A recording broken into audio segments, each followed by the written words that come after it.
Veo ahí tu libro, este libro de La justicia no es igual para todos, un gran libro que has escrito ya hace unos meses, y precisamente hoy tenemos un debate.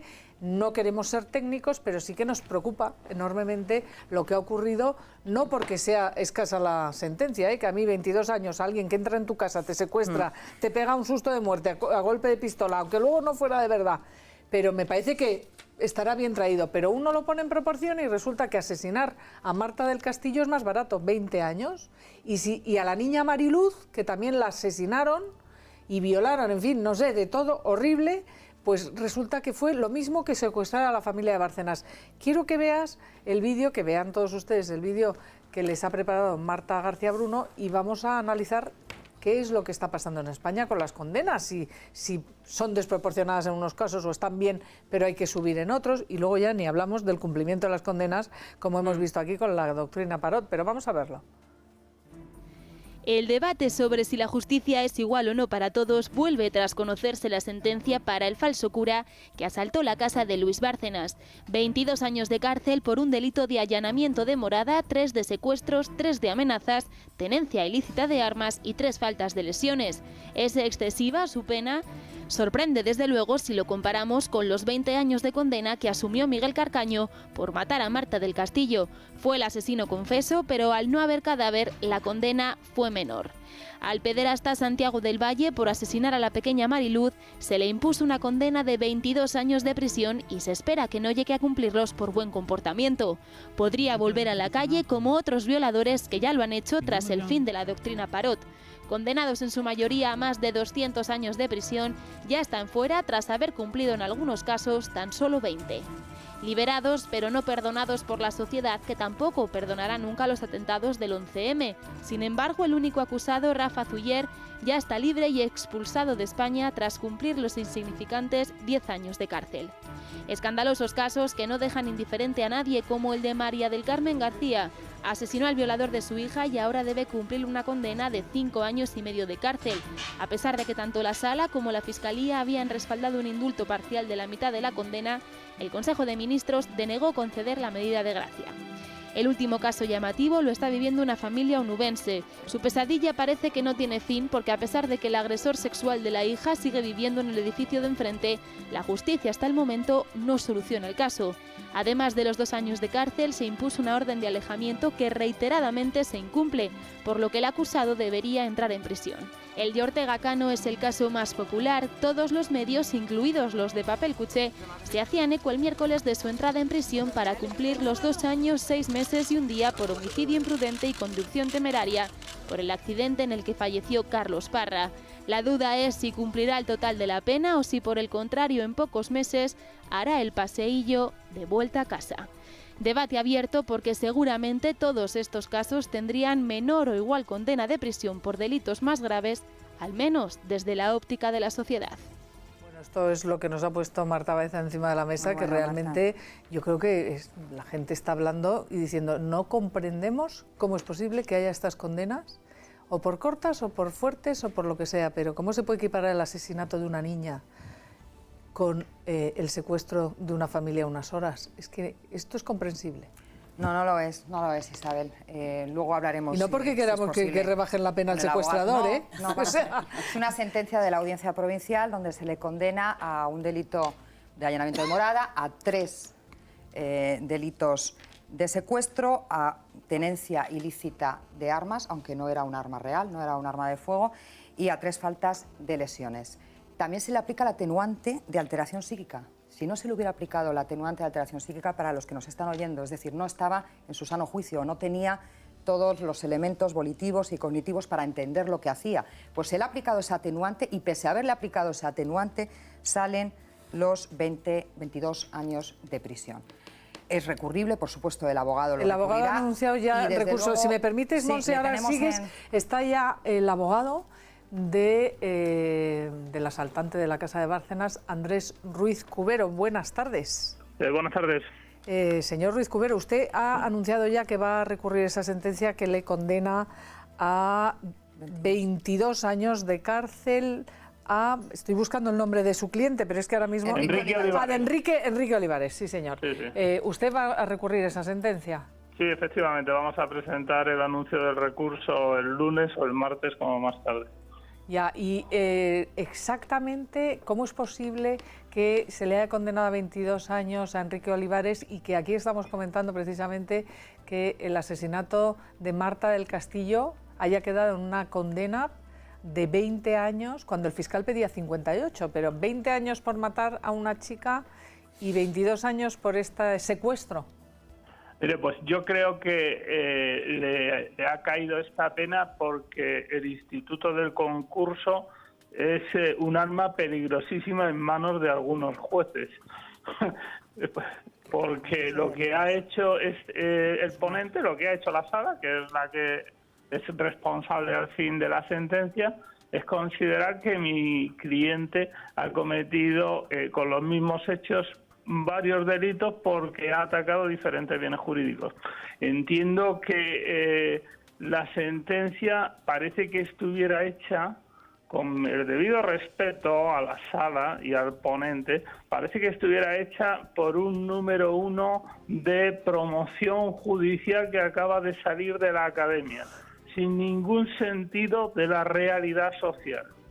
No, sin ningún tipo de integración de normas, considerando simplemente ¿este hecho es subsumible en el tipo? Sí. ¿Este hecho es subsumible en el otro tipo? Sí. Este otro, bueno, menos mal que no rompió nada en la casa, porque si llega a rayar alguno de esos muebles carísimos que seguro que habrá o a tirar un jarrón, le habrían metido también concurso de delito de daños. Hombre, pero me parece una barbaridad. Les puso una pistola que, aunque luego se supo que no era, pero en fin, a uno le entran en su casa con una pistola y los amordazan. En fin, sí. Es una cuestión que habrá que penar. Esto por usted supuesto, mire, convendrá conmigo sí, que merecerá algún castigo en el Código Penal. Obviamente, sí. Yo entiendo que pudo haber cometido 2 delitos de coacciones y pudo haber cometido 3 faltas de lesión. Pero usted dice que no hubo secuestro. Perdón, por supuesto. No solamente no digo no solamente digo que no hubo secuestro, que es el tipo agravado de la detención ilegal, sino digo que ni siquiera se cometió el tipo básico, porque la detención ilegal, aun siendo un delito de comisión instantánea, la jurisprudencia del Supremo y alguna jurisprudencia incluso de la Audiencia Provincial requiere la concurrencia de 2 requisitos adicionales. Un mínimo lapso temporal. Cuando mi cliente entra, le abren la puerta y entra, sí, utilizando un engaño, pero sin cometer ningún delito.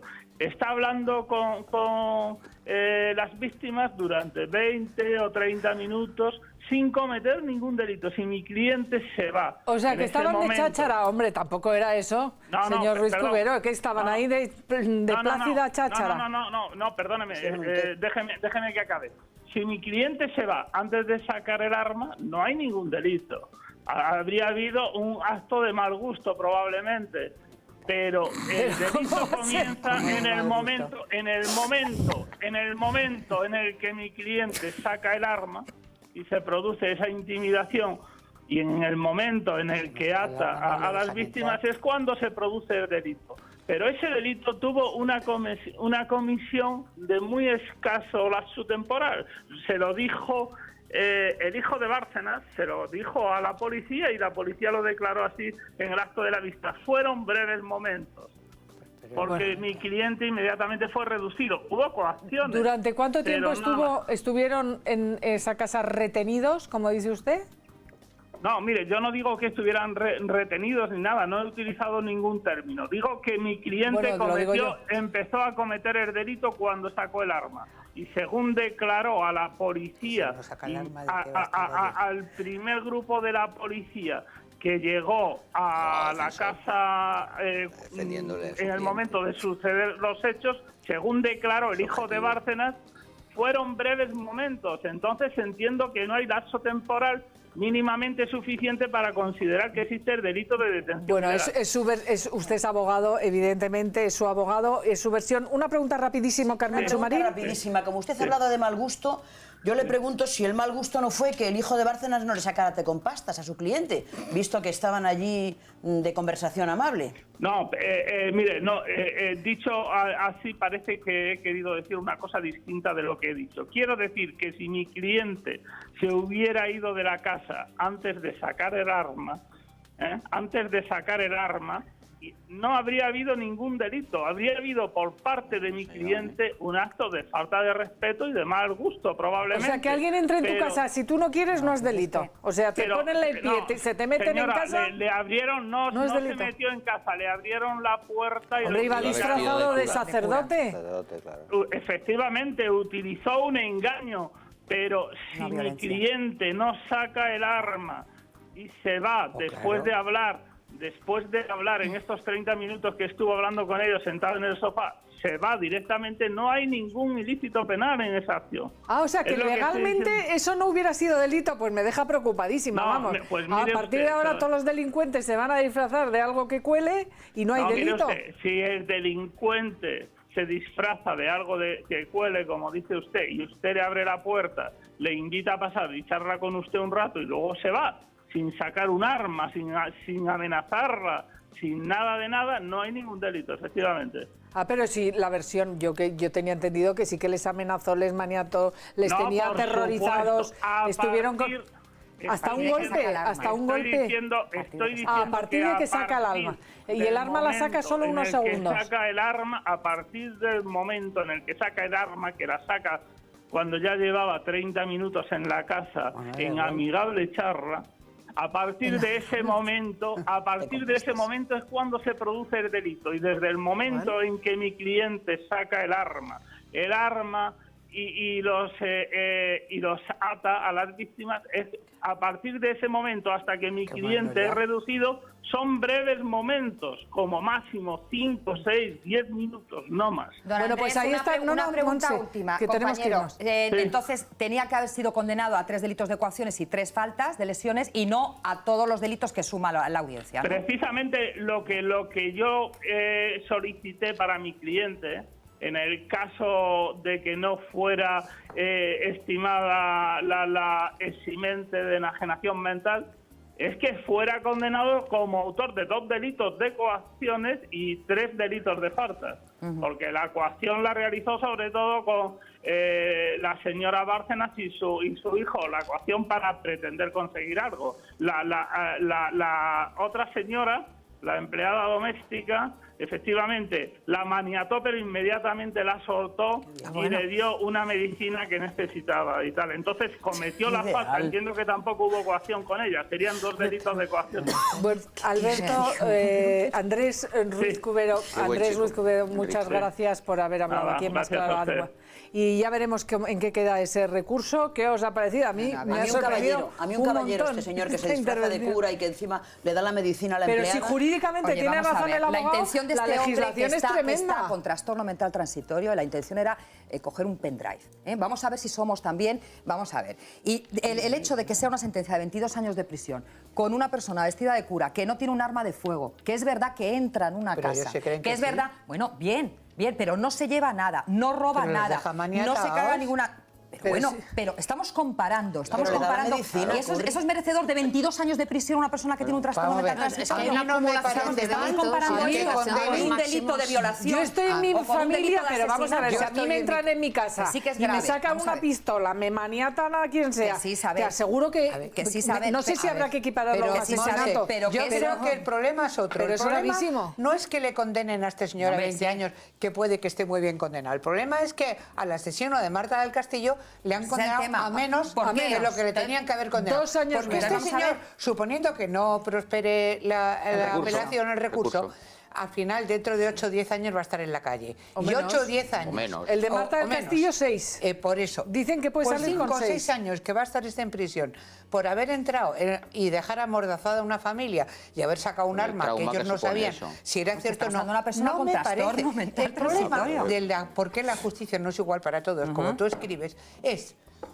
Por un lado, que el asesino de Marta del Castillo cumpla tampoco como le han condenado, y luego otro, ¿por qué A este señor le han condenado en 6 meses desde que hizo su delito, sin embargo, a Bárcenas y al Gürtel llevan 4 años instruyéndolo. Porque bueno, que un juez no da de sí porque tiene mucho trabajo, porque le pongan un juez de apoyo, 2 jueces de apoyo, 3 jueces de apoyo. Muchas veces las instrucciones son largas por los recursos de los propios imputados. La justicia cuando lenta no es justicia.